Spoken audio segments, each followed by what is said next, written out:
এবং তারপরেও এখন একটা জিনিস আমি সত্যি কথা বলতে পারি, সেটা হচ্ছে প্রযুক্তিগত এই বিমানগুলি পুরানো হয়েছে, বাট এই বিমান পুরানো না, প্রযুক্তিগত পুরানো। এখন আমরা নতুন বিমান বিধ্বস্ত হইল, কোন জবাব দিতে আছে শেষ 2-3 দিন ফেসবুকে দেখবেন, এটা বাংলাদেশের নিয়ম। তো এক ফেসবুকে এক পিতা বলছে আমি আর এই দেশে থাকবো না, আমি আর এই দেশে, অনেক মানুষ মনে দেখছেন আমি আর এই দেশে থাকবো না, এই দেশে কোনো বিচার নাই কি নাই। বিমান বাহিনীর প্রধান কি বললেন, কয় বিমানের উপরটা পুরাতন ছিল কিন্তু ইঞ্জিনটা ভালো। কারে বুঝায়? বিমানের আপনারা দেখবেন, আপনারা দেখবেন এই বিষয়টির উপর আলোচনার কারণ কি, আপনি দেখবেন কোন জবাবদিহিতা নাই, কে কারে মারলো, অ্যাক্সিডেন্ট হইতেছে কেন, অ্যাক্সিডেন্ট হচ্ছে কোন লোক দেখার নাই, এটা জুলুম। এটা কি জুলুম? যারা আমাদের উপরে আছে, যারা দায়িত্ব নিয়েছে, তারা যেন ভালো করে এগুলো তদন্ত করে।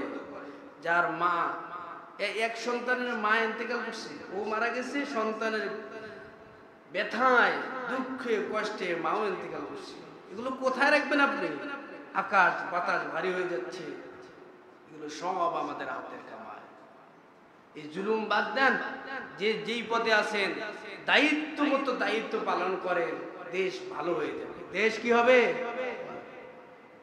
কিভাবে বললো বিমানের উপরটা সুন্দর, বিমানের উপরটা পুরাতন কিন্তু ভিতরে ইঞ্জিনটা কি, আপনি দেখবেন। সাংবাদিক প্রশ্ন করতেছে পুরাতন বিমান কেন আপনি ছাড়ছেন, কয় বিমানের উপরটা ভালো, পুরাতন ছিল কিন্তু ইঞ্জিনটা কি ভালো। তাহলে দেখেন কিভাবে জবাবটা দিল, কোনো জবাব দিতে আছে? যে যেই সেক্টরে আছে সেই সেক্টর থেকে জুলুম চলতেছে, নির্যাতন চলতেছে, হাজার হাজার কোটি টাকা মেরে দিয়ে সব শেষ করে দিচ্ছে, কিন্তু দেখার কেউ নাই।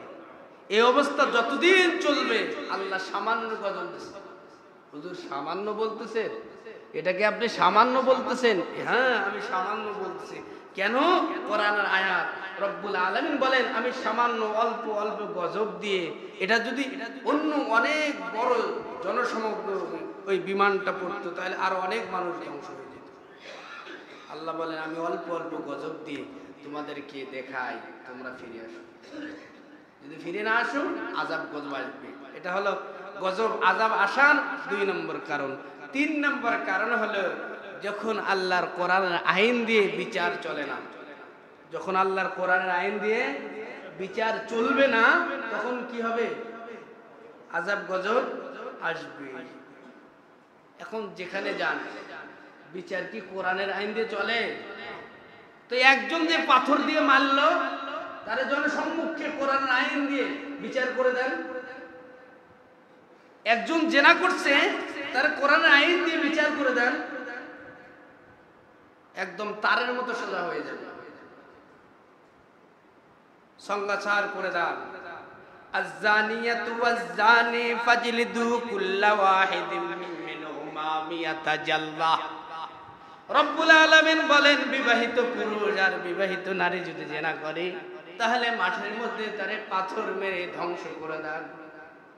এখন রহ এই কাজ চলতেছে, হাজার বললেও ভুল হয়ে যাবে, লাখো লাখো বাংলাদেশের মধ্যে বিবাহিত পুরুষ আর বিবাহিত নারী জেনা করতেছে, কোনো বিচার ধরা পড়লে বলে ভুল হয়ে গেছে। আল্লাহ বলেন আয-যানিয়াতু ওয়াজ-যানি ফাজলিদু কুল্লা ওয়াহিদিন মিনহুমা মিয়াতা জাল্লাহ। 100 বেতের বাড়ি দাও, পাথর দিয়ে মেরে হত্যা করে দাও। যদি এই কাজটা করতে পারো বান্দা বান্দি, আর জেনা হবে না, মেয়েকে নিয়ে চিন্তায় থাকতে হবে না, স্ত্রীকে নিয়ে টেনশন করতে হবে না, জান্নাত হয়ে যাবে তোমার দেশ। একজন মানুষ পাথর দিয়ে হত্যা করলো, আপনারা বুঝি দেখেন নাই? কথা বলেন, দেখেন নাই? আপনি করলে এটা বৈধ। কোন মানুষের উপর জুলুম কেসি পর রওয়া নেই হয়। একটা পিঁপড়ার উপরে জুলুম করতে পারবে না, একটা গাভীর উপরে জুলুম করতে পারবে না।